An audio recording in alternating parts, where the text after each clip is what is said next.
ದೆಹಲಿಯಲ್ಲಿ ಬಿಜೆಪಿ ಅಭೂತಪೂರ್ವ ಜಯವನ್ನ ದಾಖಲಿಸಿರೋದ್ರ ಬಗ್ಗೆ ನಾವು ಮಾಹಿತಿ ಕೊಡ್ತಾ ಇದ್ವಿ. ಇನ್ನೊಂದು ಕಡೆಗೆ ಕೇಂದ್ರ ಸಚಿವ ಕುಮಾರಸ್ವಾಮಿ ಅವರು ಟ್ವೀಟಿಸಿದ್ದಾರೆ. ವಿಕಸಿತ ಭಾರತ, ಆತ್ಮನಿರ್ಭರ ಭಾರತವನ್ನ ಜನ ಆರಿಸಿದ್ದಾರೆ ಅಂತ ಅವರು ಹೇಳಿದ್ದಾರೆ. ಮತ್ತು ತುಷ್ಟೀಕರಣ ರಾಜಕೀಯದ ವಿರುದ್ಧ ಅಭಿವೃದ್ಧಿ ಪರ ಆಡಳಿತ ಗೆದ್ದಿದೆ, ಅಪೀಸ್ಮೆಂಟ್ ಪಾಲಿಟಿಕ್ಸ್ ಸೋತಿದೆ ಅನ್ನೋದು ಕುಮಾರಸ್ವಾಮಿ ಅವರ ಪ್ರತಿಕ್ರಿಯೆಯ ಭಾಗ ಆಗ್ತಾ ಇದೆ. ಹಾಗೂ ಬಿಜೆಪಿಯ ಒಳ್ಳೆಯ ಆಡಳಿತಕ್ಕೆ ಸಿಕ್ಕಂತಹ ಮಾರ್ಕ್ಸ್ ಇದು ಜನರಿಂದ ಅನ್ನೋದು ಅವರ ಟ್ವೀಟ್ನ ಒಟ್ಟಾರೆ ಸಾರಾಂಶ ಆಗ್ತಾ ಇದೆ.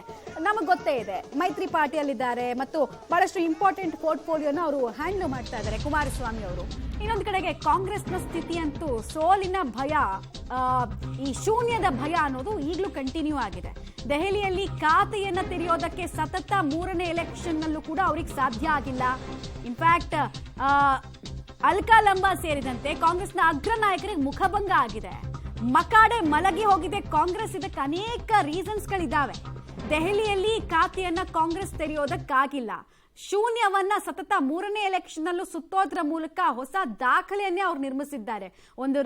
ಒಂದು ಕೇಂದ್ರಾಡಳಿತ ಪ್ರದೇಶದ ಚುನಾವಣೆಯಲ್ಲಿ ಕನ್ಸಿಸ್ಟೆಂಟ್ ಆಗಿ 3 ಎಲೆಕ್ಷನ್ ಅಲ್ಲ, 5 ವರ್ಷಕ್ಕೊಂದ್ಸಲ ಎಲೆಕ್ಷನ್ ಬರುತ್ತೆ. 5 ಎಲೆಕ್ಷನ್ ಅಂದ್ರೆ 3 ಎಲೆಕ್ಷನ್, 5 ವರ್ಷ ಮತ್ತೆ 5ನೇ ವರ್ಷ, ಈಗಲೂ 0 ಸುತ್ತೋದು ಅಂದ್ರೆ ಪಾರ್ಟಿಯ ಕೆಡಾರ್ ಹೆಂಗಿದೆ. ಹಾಗೂ ಆ ಭಾಗದಲ್ಲಿ ಲೀಡರ್ಸ್ಗೆ ಅವಕಾಶ ಬೆಳೆಯೋದಕ್ಕೆ ಇದೆಯಾ ಅಥವಾ ಲೀಡರ್ಸ್ ಅನ್ನ ತಯಾರು ಮಾಡ್ತಾ ಇದ್ದಾರಾ? ಈ ಪ್ರಶ್ನೆಗೆ ಉತ್ತರ ರಾಹುಲ್ ಗಾಂಧಿಯಿಂದಲೇ ಸಿಗಬೇಕು. ಆಮೇಲೆ ನಾವು ನೋಡಿದ್ವಿ ಬಿಜೆಪಿ ಕಡೆಯಿಂದಂತೂ ಈ ಪ್ರಚಾರದ ಸಂದರ್ಭದಲ್ಲಿ ದೇವೇಂದ್ರ ಫಡ್ನವೀಸ್, ಯೋಗಿ ಆದಿತ್ಯನಾಥ್, ನಮ್ಮ ರಾಜ್ಯದ ಅನೇಕ ಬಿಜೆಪಿ ನಾಯಕರು ಎಲ್ಲರೂ ಕೂಡ ಹೋಗಲ್ಲಿ ಠಿಕಾಣಿ ಹೂಡಿದ್ರು, ಎಲ್ರಿಗೂ ಕೂಡ ಜವಾಬ್ದಾರಿ ಕೊಟ್ಟಿದ್ರು. ಬಟ್ ಕಾಂಗ್ರೆಸ್ನಲ್ಲಿ ಪ್ರಚಾರ ಮಾಡೋದಕ್ಕೆ ದಿಕ್ಕು ದೆಸೆನೇ ಯಾರು ಇರಲಿಲ್ಲ. ನೆಪ ಮಾತ್ರಕ್ಕೆ ನಮ್ಮ ರಾಜ್ಯದಿಂದ ಡಿ.ಕೆ. ಶಿವಕುಮಾರ್ ಹೋಗಿದ್ ಬಿಟ್ರೆ ಕಾಂಗ್ರೆಸ್ ಆಡಳಿತದಲ್ಲಿರುವಂತಹ ರಾಜ್ಯದ ಮುಖ್ಯಮಂತ್ರಿಗಳನ್ನು ಕರೆಸ್ಕೊಳ್ಳೋ ಅವಕಾಶ ಇತ್ತು. ಅದ್ಯಾವುದನ್ನು ಕೂಡ ಮಾಡಲಿಲ್ಲ. ಯಾಕೆ? ರೇವಂತ್ ರೆಡ್ಡಿ ಅವರಿದ್ರು ತೆಲಂಗಾಣದಿಂದ, ಅವ್ರನ್ನ ಕರೆಸ್ಕೊಳ್ಬಹುದಾಗಿತ್ತು. ಐಟಿ ಫೀಲ್ಡ್ ನಲ್ಲಿ ಅನೇಕ ಜನ ತೆಲುಗು ಸಮುದಾಯಕ್ಕೆ ಸೇರಿದವರು ಇದ್ರು, ಯಾವುದನ್ನು ಕೂಡ ಮಾಡಲಿಲ್ಲ. ವೆರಿ ಅನ್ಪ್ಲಾನ್ಡ್ ಆಗಿ ಕಾಂಗ್ರೆಸ್ ಇಲ್ಲಿ ಎಲೆಕ್ಷನ್ ನಿಲ್ತು ಅನ್ನುವಂತಹ ಮಾತು ಕೇಳಿ ಬರ್ತಾ ಇದೆ.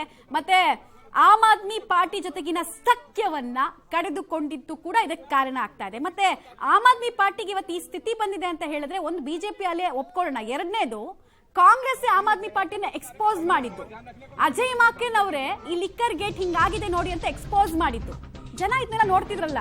ರಾಷ್ಟ್ರ ಮಟ್ಟದಲ್ಲಿ ನಾವಿಬ್ರು ಒಂದು ಅಂತ ಕೈ ಹಿಡ್ಕೊಂಡು ಆಮೇಲೆ ಬೆನ್ನಿಗೆ ಚೂರಿ ಇವ್ರೇ ಹಾಕೊಳ್ತಾ ಇದಾರೆ, ಇವ್ರು ನಂಬ್ಕೊಂಡು ನಾವೇನ್ ಮಾಡೋಣ ಅಂತ ಹೇಳ್ಬಿಟ್ಟು ಜನ ತೀರ್ಮಾನ ಮಾಡ್ದಂಗಿದೆ.